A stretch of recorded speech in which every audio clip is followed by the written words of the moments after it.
At a concert, adult tickets were sold at $27 each and student tickets at $19. If the total amount of revenue from tickets sold was $4,000 and there were 160 people in attendance, how many adult tickets were sold? Here we have two variables, adult and student. So the first thing I suggest you to do is to make a table. So we have adult and student. The problem says that total amount of revenue was 4,000.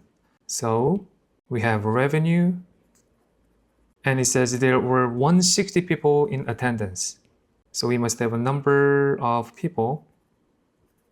The question is how many adult tickets were sold. So let X be the number of adult tickets.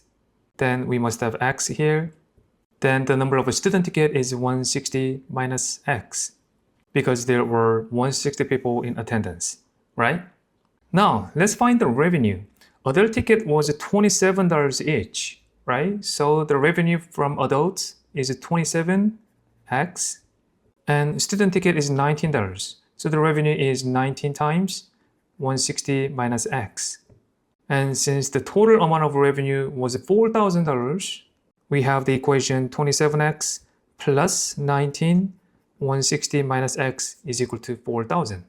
So 27X plus 19 times 160, that's 3,040, minus 19X is equal to 4,000.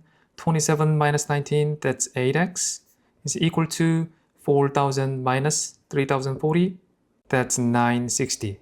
Therefore, X is 960 divided by 8, that's 120. So the number of adult tickets were sold is 120.